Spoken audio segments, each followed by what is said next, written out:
How do you feel today, sir? I'm good. I'm very good. How about you? Well, it is a bit nerve-wracking sometimes, but today has been interesting, to say the least. Yeah. So architecture is not just building a wall and a roof. It's also what is your front yard look like. Aesthetics is always parts of Architecture. indeed. Of any life, I would say. And so you have to be a really creative person to be an architect. No, you don't have to be. No, you can also be a very scientific person or a very calculative person. Anyone can be an architect. Yes, anyone can be an architect, but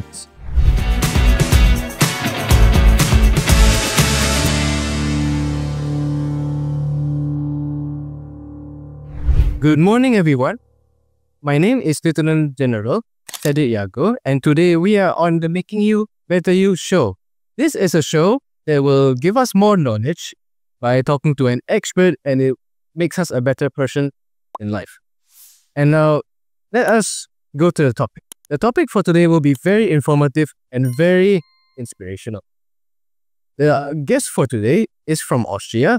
He is a person who is an expert in sustainable architecture, and in fact, he is the lead architect for Orangutan Haven, Eco Park, and Wildlife.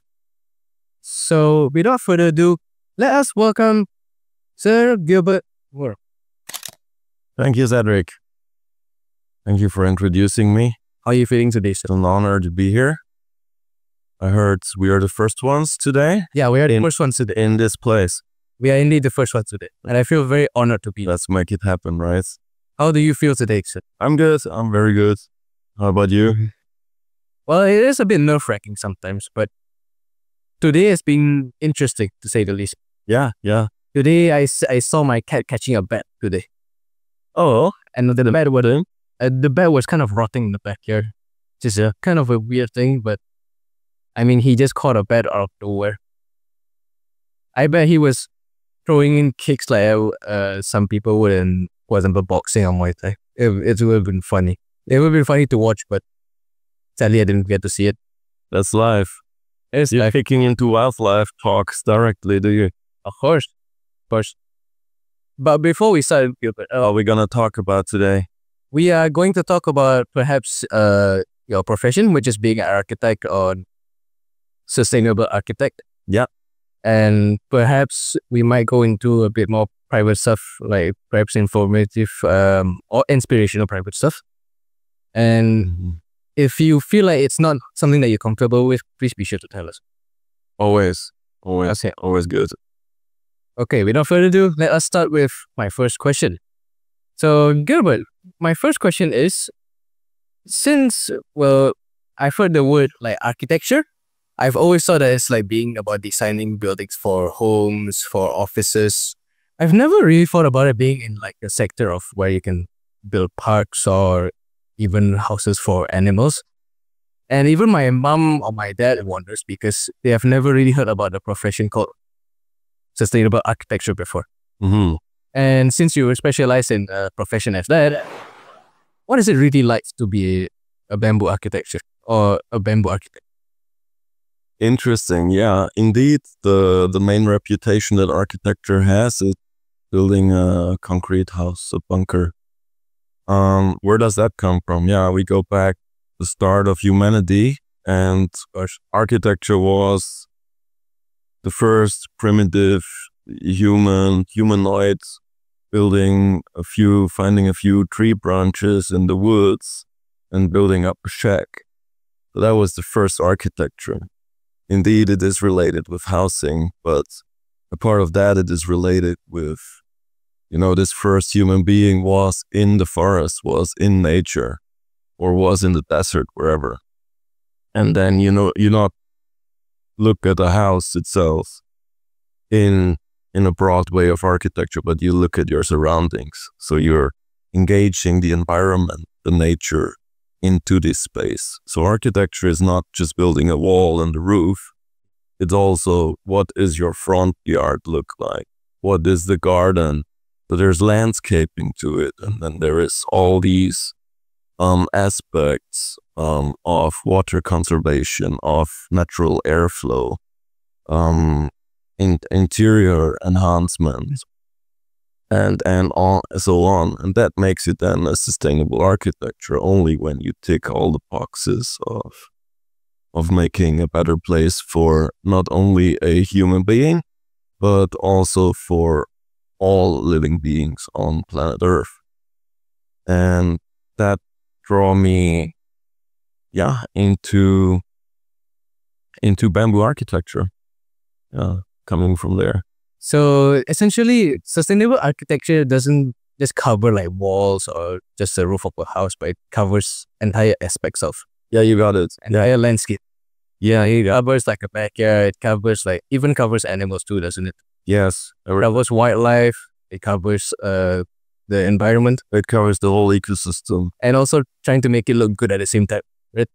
Aesthetics is always parts of Architecture. architecture, indeed, and of any life, I would say. And so you have to be a really creative person to be an architect. No, you don't have to be.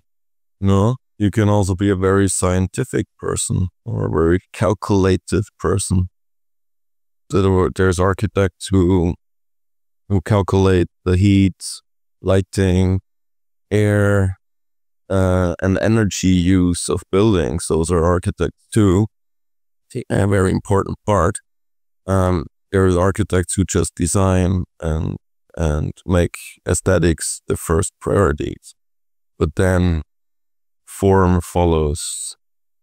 Form follows function. I see. So architect actually has a lot of characteristics into it. I see. I mean, like It's a broad thing. you can like math and be an architecture too. Seems like In math, yeah, and no, like I mean, like you like math, you can calculate stuff easily, like heat, temperature. You said you can. I mean, like when you like even science subjects, you can be an architecture. You don't have to be a creative person to be an. no, you don't have to be a creative person. So anyone can be an architect. Yes, anyone can be an architect, but the person, back to the story, the first story before, is always related to building a shelter for somebody, or for, if you build a chicken coop, or, for pigs, or for animals, a shelter for horses. That's an architecture study as well. It doesn't have to be a shelter for Humans It's can be for animals too. yeah. So as an architect for Orangutan Haven, do you work like really close with orangutans, or are you usually the person who works behind the scenes, or are you on the field working with orangutans usually? I do not work with orangutan in like in a direct way. I'm designing and building structures that provide proper shelter and proper, I would say, roaming range, Like a habitat. habitats for orangutan. So you can simplify that by saying that you kind of build the houses for the orangutans. Simplified, yeah, and their habitat, yeah. Are the orangutans in Orangutan Haven like generally happy? Actually? Yeah, I would say so. We just started. Like, those are unreleasable animals. They come from a conflict background. They got hurt really badly. Some of them are blind because they got shot. See. And other bad news there. And these animals are there in our sanctuary because they cannot be released into the wild anymore. And so we built a space for them that is as much natural as it would be in the wild. And that's where they can spend their rest of their days without being annoyed by humans again. So A comfortable zone. So would you say that they are endangered? I suppose. Those individuals that we have, they are not endangered anymore, but Orangutan as a species, they are critically endangered. Okay. Mm, See. Yeah. So you provide the houses for the orangutans who have received too much pain. Let's say. Yeah, we provide not the houses actually. The house is just how to say, a place to retreat. Ah. So do you usually work They like, live on an island. okay. Mhm. So do you usually work alone or do you work like with an entire team usually for, let's say, designing the architect? Oh, I have a whole team. So yeah, back to your question, maybe I am in the back of the scene a little bit. Yeah. I'm leading the architecture and the construction purposes on site. So I'm overseeing and involved in getting directions and training carpenters at the same time, having So like a manager. yeah, I'm a manager. Yeah. A bamboo production team Ah, leading production. So we have our sourcing our own materials and also, yeah, looking in on building up capacity building of young architects who step in and other construction workers and construction belongings. see. Mm. So as the manager, you have to see a lot of sectors, not just the aspect of designing for houses or, well, the entire park itself, but you have to also look at bamboo sectors, bamboo production sectors. You have to look at other sectors too. That's actually what makes my job interesting. Oh, really? Yeah, that's why after so many years here in Medan, maybe it still caught me. I'm still here because I'm not just doing design or I'm not just doing construction. I'm also doing material preparation, getting their materials ready while designing or overlooking the designs and then building it up. So it's a whole circle, a whole thing from zero to hero. I see. So even my friends say that being an architecture is their dream and they feel like it's not a really hard profession. I feel like it's not that true anymore since you have to really see all aspects. Because you cannot just be building a wall and calling that architecture. You have to look at all aspects like the ground, the landscape, even the environment around us, right? Yeah, you can build a wall, but I would call it bad architecture. It's just a wall. It will not protect you from really anything. No. There's a protection wall. It's not a good architecture at all. A wall is separating us from something. Yes, indeed. But the good architecture is inviting everything in. Yeah. And feeling safe at the same time. Does that come? Yeah, absolutely. Safety, yeah, is a thing. Safety is a question. Now, I would like to go in. It can be a green wall, for instance, right? Cap? Green wall? Oh. Like a wall doesn't have to be a solid wall. It can be a green fence I can make. Oh, you mean like I can make a wall with plants. Oh, with plants. Or like a plant arch thing. Yeah, well, something, a green fence. Can it be like I say like a insect, like a vine fence, that type of deal? For instance, can work as well. Many ways, yeah.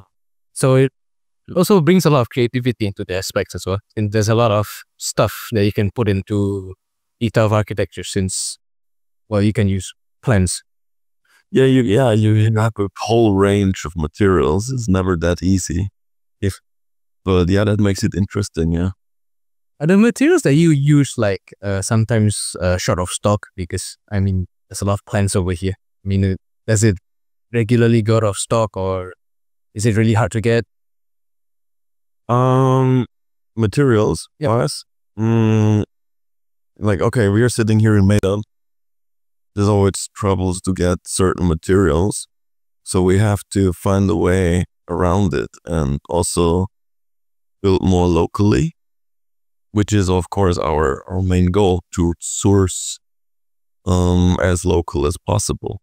use materials that are not further away than 50 kilometers in a range of that, to reduce energy and logistics, to reduce energy on buildings, materials, etc., etc. It also kind of lowers carbon emissions, doesn't it? Yeah, loads. Yeah.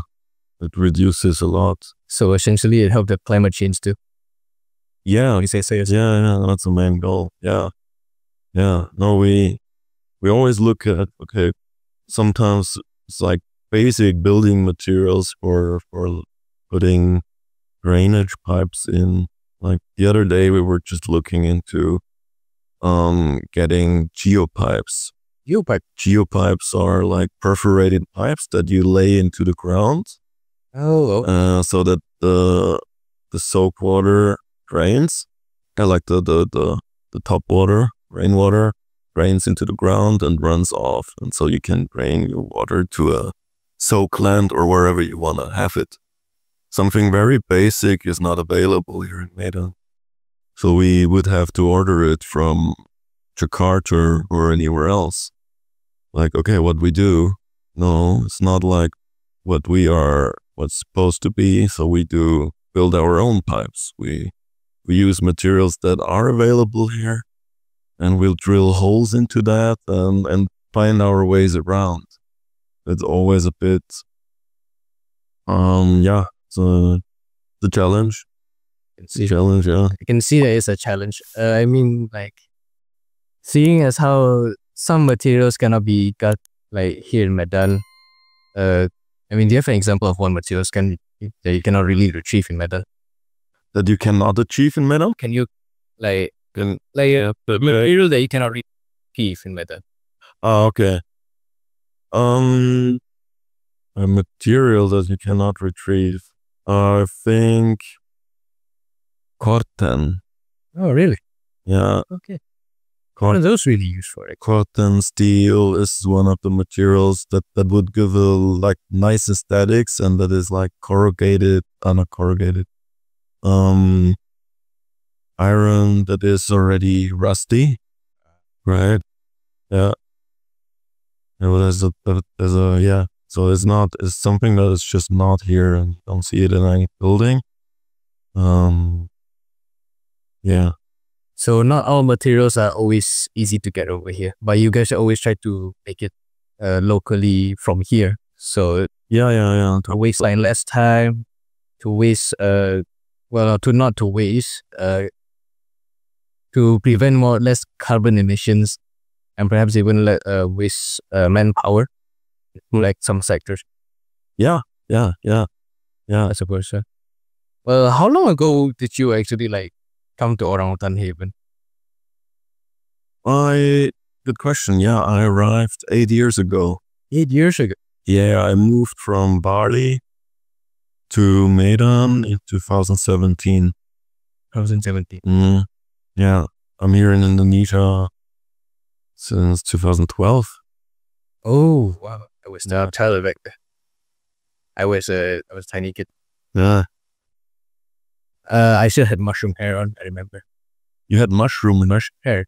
Like curly hair, or was this mushroom hair? Like, you know, those mushrooms with like very curved, I wouldn't say shell, it's more like a bismuth, like, yeah. The beetles look? Yeah. Those kinds. My mom thought those were like very, very cute to have. Especially I was like a tiny kid back then. Yeah. And like, seeing as how mushroom hair can be cute on kids, I think I can kind of agree that it's kind of funny. Yeah, when I saw my old pictures, I was like, oh my, I do not like this hair. And I was always constantly complaining to my mom that, oh, I do not want this haircut, mom, can I get a new one?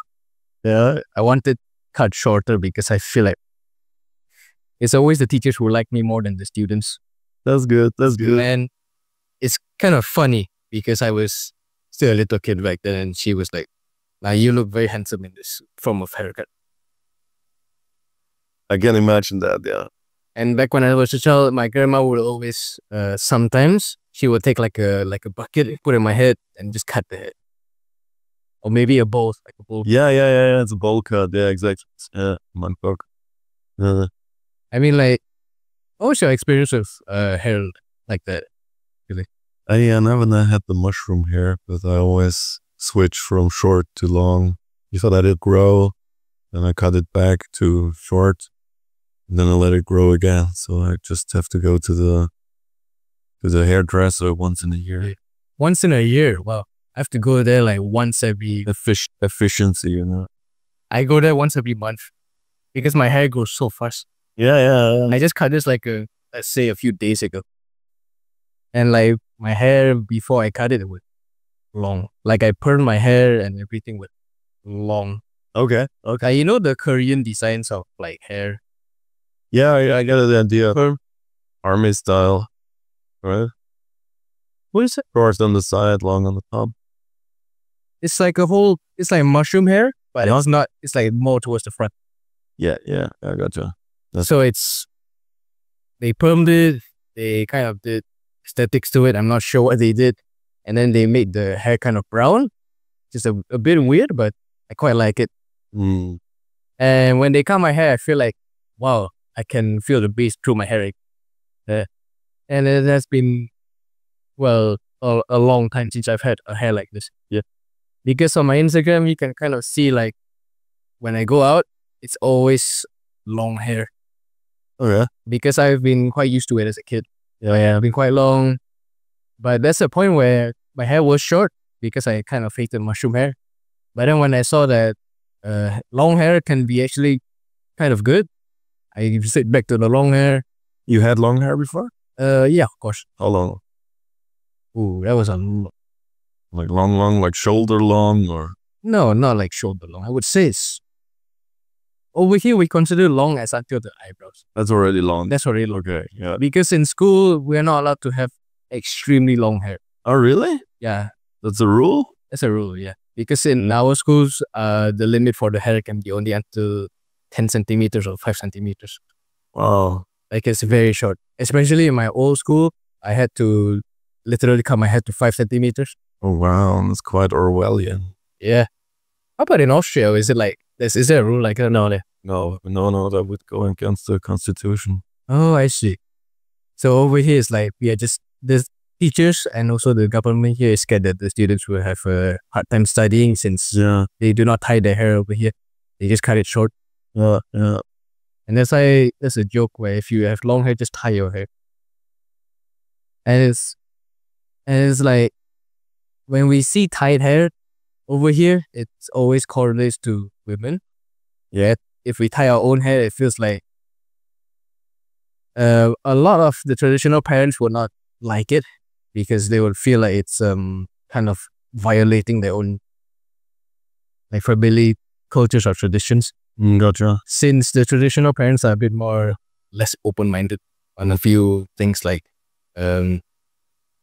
let's say long hair on boys, when instead they like short hair on boys. It's the same thing as the government or teachers over here. So a lot of them prefer short hair because they think it's more practical. But a lot of people also think that short hair is better because long hair can go against traditional standards. Yeah, I see. Quite uniform. Yeah, that's what I always try. Okay, maybe if I bring a sample or an example from architecture in here, putting the hair story into architecture, since you're always trying to not make anything uniform, and every architect, every individual as human is different. And so we try also to design according to each individual. So if one individual has long hair, the other one has no hair, and all these forms in between, that is also the design for the building then, right? So we don't want to have uniform concrete boxes that are all square and the same roof on top of it and the same style. It is like, it's creative. It needs to be part of a world that is diverse and not uniform. If it's a uniform world, it can be, I would say it can be less innovative sometimes. it is less creative, it is less innovative, and it makes us It can be a bit more boring. lemmings. Yeah. It might seem a bit lifeless in a sense. Agree, Cesar. Agree. And with a world where you can actually experiment with different ideas, I feel like it will be more creative. But again, bringing out, let's say, bad ideas, I wouldn't say it's a good thing at the same time. Yeah. So I would say that it wouldn't be good to put out too much freedom. Too much freedom. Like too much, how do I say this? Since all of us wants like our own type of style. Yeah. Like let's say if a style is really like offensive, Mm. I feel like we shouldn't like kind of put that out, since it's something that's, let's say, towards bad towards other people, or just generally bad towards like the messages that we have shared today. Yeah, I can see that. That's a long debate, though. It's a long, But it's a long one. yeah, it will make it harder for the rulers if everyone has freedom, and certain rules need to be implied indeed, to show directions and guidelines. Sure, but that's like, yeah, basic, right? You need to in the building, you need certain aspects that are always the same. You need a floor that is not wet. Yeah. You need to keep your feet dry. You need to keep your head dry. So you need to install a roof that keeps you dry. Then also for society, there are certain ways and certain directions that we all have to follow and to be led by. But then it's always a question of where's the freedom to be cut, and how free can we roam? Yeah. Free range chickens, free range cities. It's like, yeah. I mean, talking about chickens, do you eat like, let's say, meat, or are you vegetarian? No, I'm an animal lover. Okay. Yeah. Yeah. I wouldn't. You can call me an environmentalist. Okay. So I think that the answer to your question. I understand. So it's you're a person who cares a lot about nature, Yeah. I'm part of nature. and you want I- to. I care a lot about me, and I care a lot about others. How about your family members? Do they also feel the same as? Oh yeah. I grew up like that. Oh, you grew up liking nature. Yes. I grew up next to a river, next to a forest. So you loved all of that. You loved all of it, and you wanted to preserve it over here as well. No, I didn't leave it. It's still here. Still there.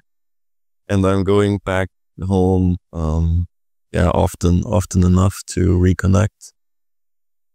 And yeah, it's like how I grew up. Hmm. I'm just putting it to the next level, maybe. Yeah. See. Mhm. And so Evolution. evolution. Yeah. So lovely. And so, like, essentially, do you feel like you kind of evolve your love for nature in Austria, or do you evolve your love for nature in Indonesia?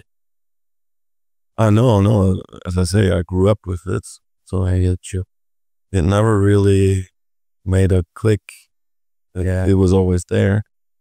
It was. I remember when I grew up, and you asked me the question about whether I eat animal corpses or not. I don't call it meat. I call it animal corpses intentionally. Then I remind myself when I went hunting with my father, like back home, hunting for animals. That's how you get your meat, or that's how you get your, not like going to the supermarket and buy something that somebody else put in a factory and filled it with antibiotics and made this animal suffer for the whole life just to be killed thoughtlessly. No, when I went hunting with my father as a small child, I always, that's where I already developed like, this is, it's tough. It's tough. You have to kill the animal. It's tough. You have to cut it open. to get all the intestines out, to go home and prepare it, pull off the fur, and then until it's cooked and my mother was serving it on the table. It was always, I always, when I saw the animal being killed, I always looked into its eye before it was killed because I was there, right? You saw it in the far before you shoot it. And then a deer, for instance, and I looked into its eye, and that's where I created the bond because I knew, this feelings. it has a mother and has a father as well. Maybe it has a child somewhere running around in a different part of the forest. But that was always touching for me. And I remember that later, that I already created, that I know this whole process. And I myself decided I do not want to go hunting. So if I don't want to go hunting, I'm certainly not buying this in the supermarket. This doesn't make sense for me. Yeah, true. That doesn't make sense. So essentially, we have to also care about the animal's feelings as well. We shouldn't just roam around and hunt everywhere as if animals have feelings too, right? They have families, they have feelings, they're sentient beings. We should really care about them as They also feel pain the same way as we do. So we have to care about them as much as we do care about ourselves. If we care about ourselves. It is not always the case. I see more common cases of where people care more about other people than they care about ourselves. Yeah, that's impossible. You cannot care about others if you don't care about yourself first. That's quite... that does hit deep. Yeah. It does hit deep sometimes, yeah. And like, as an animal lover, what do you usually do, let's say when you see a stray cat in the middle of the street? Yeah, what do I do? What do you think? Like when it runs to you. What do you do? I pet it. Yeah, okay, same. We always pet. Oh, I usually just give them food, actually. If it's possible, yeah. If there's, you can do like what you can do in an instance, yeah. Because I feel very bad for stray cats. My parents do. My entire family does. And I feel like stray cats get so little recognition because they have mothers too. They have fathers. They have families. We had kids too. Yes. And just seeing them perhaps like not being cared about, it kind of breaks our hearts. And then we see it.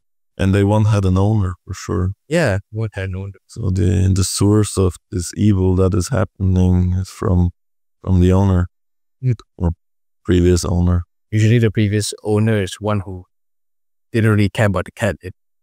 They were to abandon it, right? Yeah. And here's a fun fact, by the way. One of my biggest cats and also one of my, let's say, first cats. Mm-hmm. He's on my Instagram profile right now. Yeah.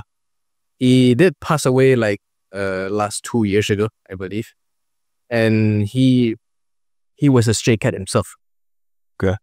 He was, I think he was abandoned by his old owners because, well, he did not look like a native to Indonesian cats. Instead, he looked more like a European cat that's being lost in the middle of Medan. And so when my uncle saw it, he contacted my mom because my mom was very happy to have, known that her brother has found a really big cat in the middle of Medan. And we felt bad for the cat. And we brought the cat in. Even though the cat was scared, the cat wanted to kind of claw everyone since he was very scared. We still gave him food because we felt really bad. The cat was in a really bad condition. He had like fungus everywhere. But we managed to live with him for around 3 years. We got really close to him. He was like a best friend to us. And he's a part of the family. And he's a part of my heart. Okay. He's a good cat. I wouldn't even say that he's a really large part of my life. Yeah. He's a large part of my life. because he's He's a deep bond. as a bond, and I miss him.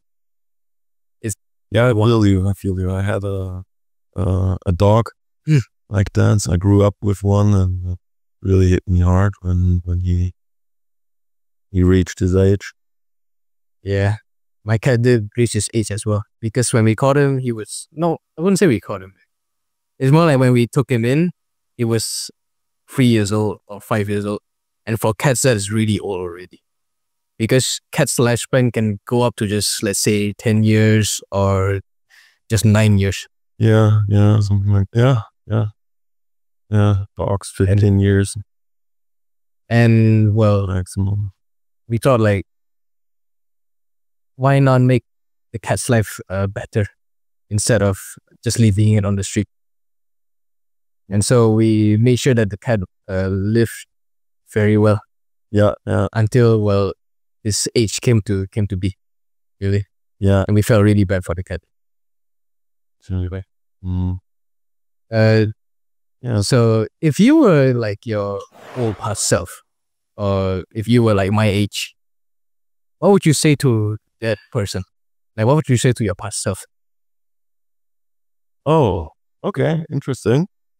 What would I say to myself? The same thing actually that I say to myself now as well. Just live every day as it would be your last day. Just do what you want to do without holding back, without paying too much attention of, I don't know, of what society is telling you to do or what others tell you to do. I would always make the same decisions as I made back then. I would say to myself, remember that time really well, because it was very, very good. So live your life. Yeah. Follow your passion. Fully, yeah. Follow your passion. Yes, exactly. And develop your individuality. So if you have a message to our young audiences, what would you say to them? That would be the message, yeah. I think that would be the message, like, yeah, do what you can do what it is to be and to develop yourself without being forced into any direction. Just go off and find what is in there in yourself. Is it in your heart? Is it in your mind? Is it in your soul? What is your passion? And go after it.